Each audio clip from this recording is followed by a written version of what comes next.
परिवर्तन संसार का नियम है। समय के साथ संसार में हर चीज परिवर्तन के नियम का पालन करती है। सत्य कभी दावा नहीं करता कि मैं सत्य हूँ, लेकिन झूठ हमेशा दावा करता है कि सिर्फ मैं ही सत्य हूँ। नरक के 3 द्वार हैं, वासना, क्रोध और लालच। किसी का अच्छा ना कर सको तो बुरा भी मत करना, क्योंकि दुनिया कमजोर है, लेकिन दुनिया बनाने वाला नहीं। सदैव संदेह करने वाले व्यक्ति के लिए प्रसन्नता ना इस लोक में है ना ही कहीं और। जो चीजें हमारे दायरे से बाहर हो उसमें समय गंवाना मूर्खता ही होगी। न तो यह शरीर तुम्हारा है और न ही तुम इस शरीर के मालिक हो। यह शरीर 5 तत्वों से बना है, आग, जल, वायु, पृथ्वी और आकाश। एक दिन यह शरीर इन्हीं 5 तत्वों में विलीन हो जाएगा। जिंदगी में हम कितने सही हैं और कितने गलत हैं, यह केवल 2 लोग जानते हैं, एक परमात्मा और दूसरी हमारी अंतरात्मा। परिवर्तन ही संसार का नियम है। एक पल में हम करोड़ों के मालिक हो जाते हैं और दूसरे पल ही हमें लगता है कि हमारे पास कुछ भी नहीं है। क्रोध से भ्रम पैदा होता है, भ्रम से बुद्धि व्यग्र होती है। जब बुद्धि व्यग्र होती है तब तर्क नष्ट हो जाता है। जब तर्क नष्ट होता है तब व्यक्ति का पतन हो जाता है। जैसे अंधेरे में प्रकाश की ज्योति जगमगाती है, ठीक उसी प्रकार से सत्य की चमक भी कभी फीकी नहीं पड़ती। इसलिए व्यक्ति को सदैव सत्य के मार्ग पर चलना चाहिए। मनुष्य जिस रूप में ईश्वर को याद करता है, ईश्वर भी उसे उसी रूप में दर्शन देते हैं। अपने आप को भगवान के प्रति समर्पित कर दो, यही सबसे बड़ा सहारा है। जो कोई भी इस सहारे को पहचान गया है वह डर, चिंता और दुखों से आजाद रहता है। इंद्रियों की दुनिया में कल्पना सुखों की प्रथम शुरुआत है और अंत भी जो दुख को जन्म देता है। मन की गतिविधियों, होश, श्वास और भावनाओं के माध्यम से भगवान की शक्ति सदा तुम्हारे साथ है और लगातार तुम्हें बस एक साधन की तरह प्रयोग करके सभी कार्य कर रही है। बुरे कर्म करने वाले सबसे नीच व्यक्ति जो राक्षसी प्रवृत्तियों से जुड़े हुए हैं और जिनकी बुद्धि माया ने हर ली है, वो मेरी पूजा या मुझे पाने का प्रयास नहीं करते। बुद्धिमान को अपनी चेतना को एकजुट करना चाहिए और फल के लिए इच्छा छोड़ देनी चाहिए।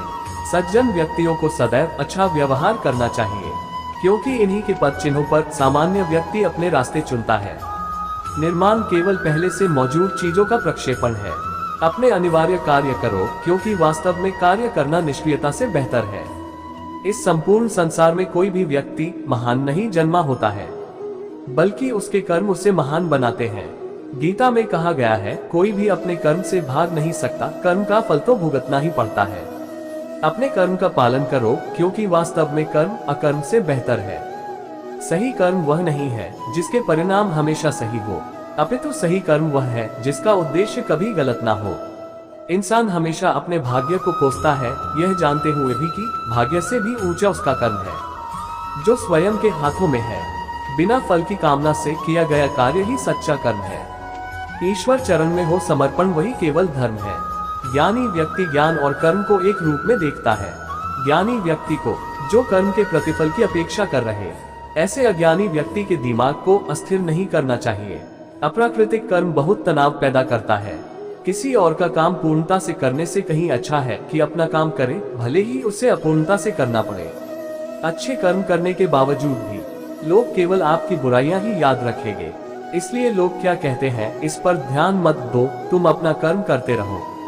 कर्म उसे नहीं बांधता जिसने काम का त्याग कर दिया है। जन्म लेने वाले के लिए मृत्यु उतनी ही निश्चित है जितना कि मृत होने वाले के लिए जन्म लेना। इसलिए जो अपरिहार्य है उस पर शोक मत करो। आत्मा किसी काल में भी न जन्मता है और न मरता है, और न यह एक बार होकर फिर अभावरूप होने वाला है।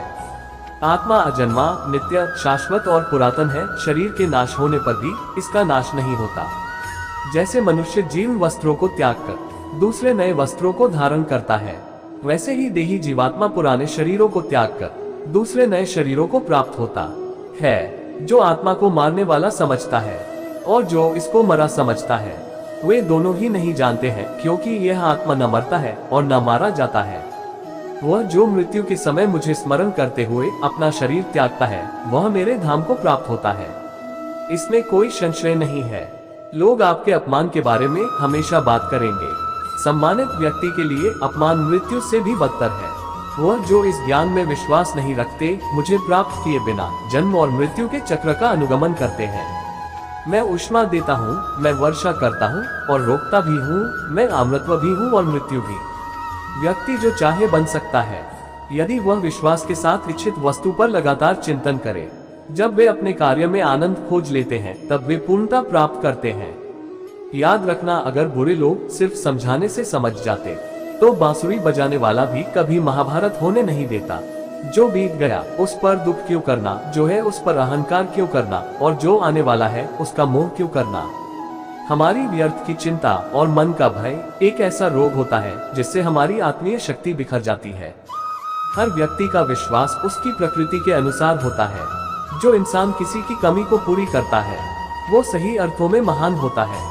जो हुआ वह अच्छे के लिए हुआ है, जो हो रहा है वह भी अच्छे के लिए ही हो रहा है, और जो होगा वह भी अच्छे के लिए ही होगा।